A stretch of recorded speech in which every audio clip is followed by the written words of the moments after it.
Muito boa noite. Se fosse inventada uma escala para medir abalos sísmicos literários, por certo, tudo o que Clarice Lispector escreveu atingiria grau máximo. Ela era um terremoto completo, nem sempre com conotações trágicas. Embora seja preciso reconhecer que para mergulhar na leitura de Clarice Lispector é necessário um certo preparo psicológico. Com ela, não existe meio termo para o leitor. Vencido o primeiro estranhamento, não há como não se render à sua escrita indefinível, mágica, que muitos tomam com certo exagero como feitiçaria. Mistura de prosa, confissão, discursos internos e poesia, Clarice sempre soube resolver os nossos mais secretos medos. Sempre esteve perto da legião estrangeira que se esconde dentro de nós. Os 30 anos incríveis de hoje mostram uma histórica entrevista que ela concedeu em 1977 ao jornalista Júlio Lerner. Pouco tempo depois, Clarice Lispector morria. E é inevitável dizer que sua palavra continua mais viva do que nunca. Bom proveito. Clarice Lispector, de onde vem esse Lispector? Eu não sei, eu perguntei, é um nome latino, né? E eu perguntei ao meu pai desde quando havia Lispector na Ucrânia. Ele disse que de gerações e gerações anteriores.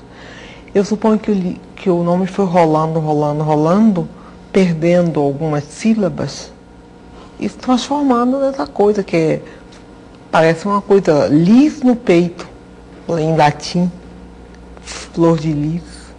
Quer dizer, é um nome que quando eu escrevi meu primeiro livro, Sérgio Millier, ele era então completamente desconhecido, é claro. Sérgio Millier diz assim: essa escritora de nome desagradável, certamente um pseudônimo. E não era meu nome mesmo. Você chegou a conhecer o Sérgio Millier pessoalmente? Nunca. Porque eu publiquei meu livro e fui embora do Brasil para viajar, porque eu me casei com um diplomata brasileiro. De modo que eu não conheci as pessoas que escreveram sobre mim, eu não conheci. Clarice, seu pai fazia o que profissionalmente? Representação de firmas, coisas assim. Quando ele, na verdade, dava, era para coisas de espírito. Há alguém na família Lispector que chegou a escrever alguma coisa? Bom, eu soube ultimamente, para minha enorme surpresa, que minha mãe escrevia. Não publicava, mas escrevia. Eu tenho uma irmã, Elisa Lispector, que escreve romances. E tenho uma irmã chamada Tânia Kaufmann, que escreve livros técnicos. Você chegou a ler as coisas que sua mãe escreveu? Não, eu só soube há poucos meses. Mas não teve condições de ler? Não, eu soube a informação de uma tia. Ele sabe que sua mãe fazia um diário e escrevia poesias, eu fiquei bobo. Em diversas entrevistas que você tem concedido, surge quase que necessariamente a pergunta de como você começou, quando. Isso é mais do que conhecido, você começou aos 7 anos de idade.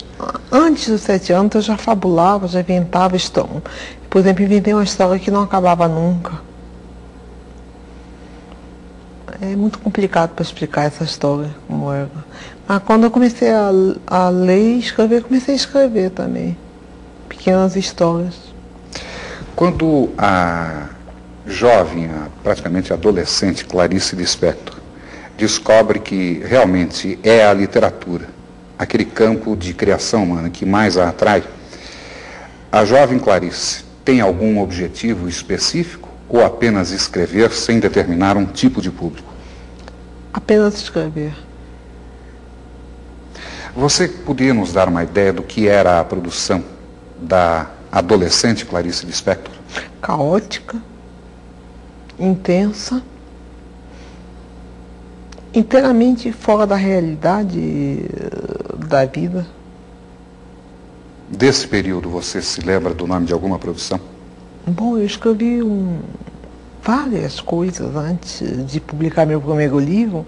Eu já escrevia para revistas, contos, jornais. Eu ia com a timidez enorme, mas uma timidez de ousada. Eu era Eu sou tímida e ousada ao mesmo tempo. Eu chegava lá na revista e dizia, eu tenho um conto, o senhor quer publicar?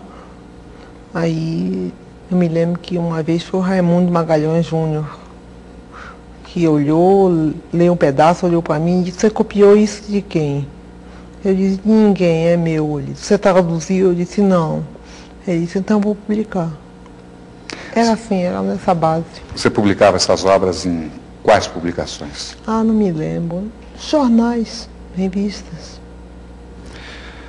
Clarice, a partir de qual momento você efetivamente decide assumir a carreira de escritora? Eu nunca assumi. Por quê? Eu não sou uma profissional, eu só escrevo quando eu quero. Eu sou uma amadora e faço questão de continuar a ser amadora. Profissional é aquele que tem uma obrigação consigo mesmo de escrever. Ou então com o outro, em relação ao outro. Agora, eu faço questão de não ser um profissional, para manter minha liberdade. A sua produção ocorre com frequência? Ou você tem períodos de produzir intensamente? Tem período de produzir intensamente, tem períodos hiatos, em que a vida fica intolerável. Esses hiatos são longos ou não? Dependem, pode ser longos, e eu vegeto nesse período. Ou então eu, para me salvar, me lanço logo uma outra coisa, como por exemplo, acabei a novela, estou meio oca, então estou fazendo a história para criança. Como é que você explica a Clarice Lispector voltada para a literatura infantil? Eu não sei, começou com meu filho, quando ele tinha 6 anos de idade, 6 não, 5, me ordenando que eu escrevesse uma história para ele. Eu escrevi. Depois guardei e nunca mais liguei. Até que me pediram um livro infantil e eu disse que eu não tinha, inteiramente esquecida daquilo. Era tão pouco literatura para mim, eu não queria usar isso para publicar nada, era para o meu filho.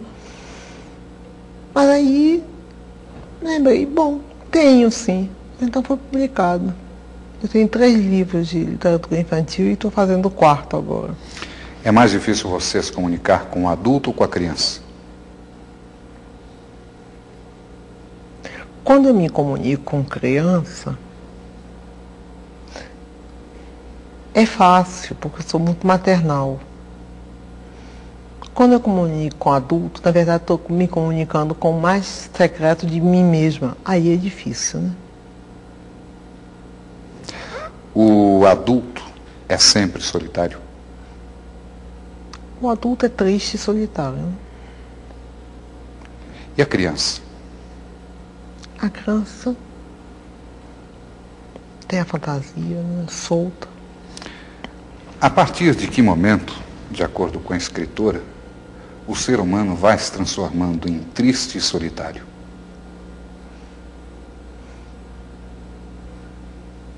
Isso é segredo.